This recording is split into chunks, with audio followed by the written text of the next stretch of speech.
نبی آئے تھے لوگوں کو مسلمان بنانے، اور نبی کے نام پہ مسلمانوں کو کافر کیا جا رہا ہے۔ الحمدللہ الحمدللہ۔ ہماری اگر کسی صف کے اندر ہماری نماز میں اگر کوئی سنی آ کے کھڑا ہو جائے، آپ قم چلے جائیے، نجف چلے جائیے، کربلا چلے جائیے، شام چلے جائیے، مقامات مقدسہ امام حسین کے روزے پہ چلے جائیے۔ کوئی اگر ہاتھ باندھ کے نماز پڑھ رہا ہوتا ہے تو کسی شیعہ کو یہ پریشانی نہیں ہوتی کہ یہ سنی کیوں آیا ہوا ہے، بلکہ ہمیں تو اچھا لگتا ہے کہ یہ آ گیا ہے۔ بھائی نبی مکرم سے مشرکین نے کہا تھا صلح حدیبیہ کے موقع پر کہ اگر آپ مسلمانوں کا آدمی ہمارے پاس آ گیا تو ہم واپس نہیں کریں گے، اور ہمارا آدمی اگر آپ کے پاس آ گیا تو آپ کو واپس کرنا ہوگا۔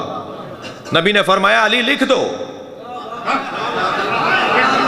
علی نے لکھ کر دے دو، اگر ان کا آدمی ہمارے پاس آیا تو ہم واپس کر دیں گے، اور اگر ہمارا آدمی وہاں چلا گیا تو یہ واپس نہ کریں۔ تو ایک صاحب نے کہا جتنا شک ہو رہا ہے پہلے کبھی آپ پہ شک نہیں ہوا، آپ تو ساری باتیں مان رہے ہیں مشرکوں کی۔ ارے جو ہمیں چھوڑ کر چلا جائے وہ اس قابل کا ہے کہ اسے واپس مانگے؟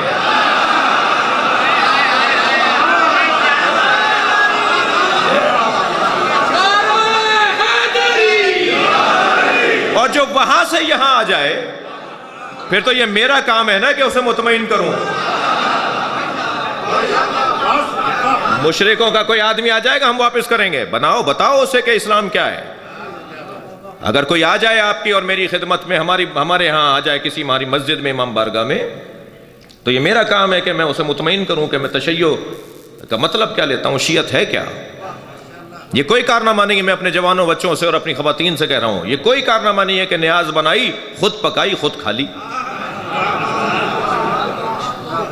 کارنامہ تو یہ ہے کہ جو مجلس میں نہیں آیا اس کے گھر بھیجیے۔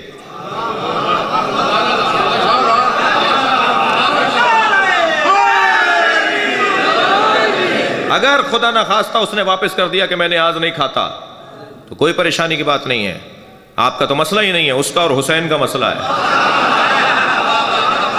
دوبارہ بھیجیے گا جب نیاز پکے، اور اگر دوبارہ بھی اس نے واپس کر دیا کہ میں نیاز نہیں کھاتا تو کوئی پریشانی کی بات نہیں ہے۔ کچھ دن بعد جب دوبارہ نیاز تیسری دفعہ نیاز بنے پھر بھیجیے گا، یقین جانیے تیسری دفعہ سے زیادہ موقع نہیں آئے گا۔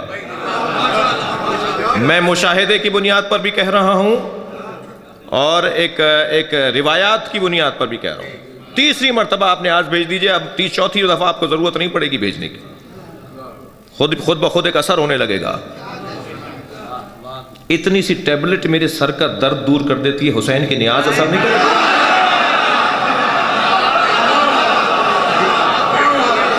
صلوات پڑھ لیں ذرا نبی کی ذات پر، اللہم صل علی۔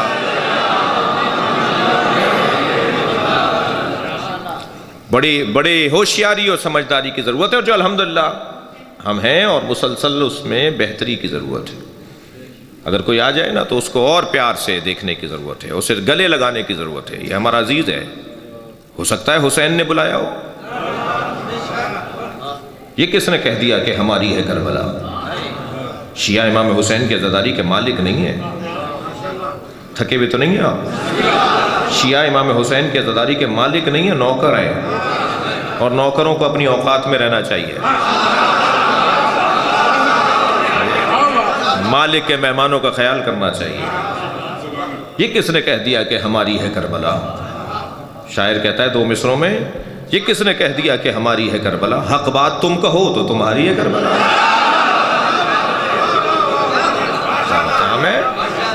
دعوت عام ہے، لوگوں کو بلایا جائے، ان کو سمجھایا جائے، پیغام دیا جائے۔ اور پھر میں نے کہا کہ شاعر کہتا ہے دو مصروں کے میں کہ در حسین پہ ملتے ہیں ہر مزاج کے لوگ، در حسین پہ ملتے ہیں ہر مزاج کے لوگ، یہ دوستی کا وسیلہ ہے دشمنی کا نہیں۔ اب اسی مجلس میں آپ لے لیجئے، کوئی شیعہ علماء کونسل کا ہوگا، کوئی MWM کا ہوگا، کوئی ISO کا ہوگا، کوئی JSO کا ہوگا، کوئی فلاں سنگت کا ہوگا، کوئی فلاں سنگت کا ہوگا، کوئی فلاں امام بارگاہ کا ہوگا، کوئی کاظمی ہوگا، کوئی مثال بخاری نقوی ہوگا، جی کوئی فلاں ہوگا، اختلافات سارے باہر ہیں، یہاں سب حسین کے دسترخوان پر ہمارے درمیان کوئی اختلاف نہیں ہے۔ ایک جوان مجھ سے کہنے لگا مولانا ہماری قوم میں اتحاد کب ہوگا؟ میں نے کہا جتنا اتحاد ہماری قوم میں کسی قوم میں ہی نہیں ہے۔ ہمارے اختلاف کب ہے؟ کوئی اختلاف نہیں ہے الحمدللہ۔ جتنا اتحاد، جتنا پیار آج ہمارے ہاں ہے، اب سے 100 سال پہلے شیعہ قوم میں نہیں تھا۔ وہ کیسے؟ آپ دیکھ لیجئے، منظر دیکھ لیجئے، مسلسل بہتری ہے، توجہ ہے نا؟ لہٰذا اس دروازے پر بیٹھنے والوں کی روش کچھ اور ہے، ان کا طریقہ کار کچھ اور ہے۔ یہاں آنے والے جو ذائقہ رکھتے ہیں نا، مذاق ان کا جو ہے ذائقہ، ان کا جو ذائقہ ہے وہ کچھ اور ہے۔ ہر چیز کو منہ نہیں لگاتے یہ، ہر کام نہیں کرتے یہ کام، یہ لوگ، ان کا انداز کچھ اور ہے۔ اگر آپ ہمارے لیٹسٹ ویڈیوز کے بارے میں جاننا چاہتے ہیں تو ہمارے چینل کو سبسکرائب کریں اور بیل آئیکن کو پریس کریں۔ شکریہ۔